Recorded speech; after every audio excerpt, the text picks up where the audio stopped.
Lecture de la lettre aux Galates chapitre 5. Le Christ rend libre. Le Christ nous a libérés pour que nous soyons vraiment libres. Alors, résistez. Ne vous laissez plus attacher avec les chaînes de l'esclavage. Moi, Paul, je vous le dis, si vous vous faites circoncire, le Christ ne vous servira plus à rien. Encore une fois, je tiens à le dire à tout homme qui se fait circoncire, il est obligé d'obéir à toute la loi.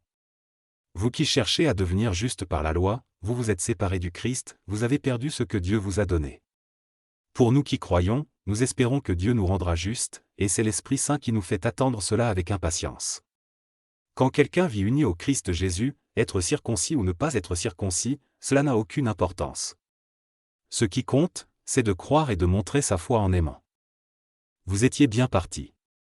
Qui vous a barré la route et vous empêche d'obéir à la vérité? Cet empêchement ne vient pas de Dieu qui vous appelle. Un peu de levain fait lever toute la pâte. Pourtant, le Seigneur me donne confiance à votre sujet, vous ne penserez pas autrement que moi. Mais tous ceux qui sèment le désordre chez vous, seront condamnés sans exception. Et moi, frères et sœurs, est-ce que j'annonce encore que nous avons besoin d'être circoncis? Si oui, pourquoi est-ce qu'on continue à me faire souffrir? En effet, si j'annonce cela, la croix du Christ n'est plus un obstacle pour personne. Eh bien, ceux qui sèment le désordre chez vous n'ont qu'à se mutiler complètement. Les Galates doivent se mettre au service les uns des autres. Vous, frères et sœurs, vous avez été appelés à la liberté, mais cette liberté ne doit pas être une excuse pour vos désirs mauvais. Au contraire, mettez-vous au service les uns des autres avec amour. Toute la loi de Moïse est contenue dans un seul commandement, tu dois aimer ton prochain comme toi-même.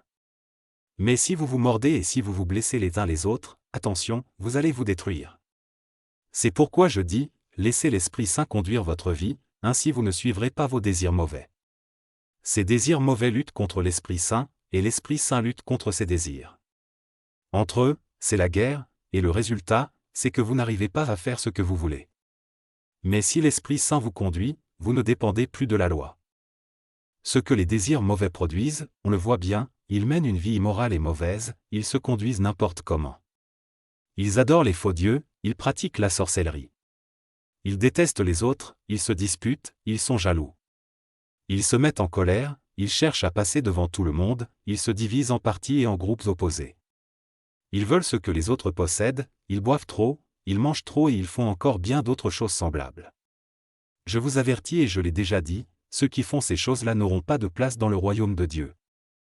Au contraire, voici ce que l'Esprit Saint produit, amour, joie, paix, patience, bonté, service, confiance dans les autres, douceur, maîtrise de soi. La loi n'est sûrement pas contre ces choses-là. Ceux qui appartiennent au Christ Jésus ont cloué sur la croix les désirs mauvais qui les entraînaient. Puisque l'Esprit Saint nous fait vivre, laissons-nous conduire par cet Esprit.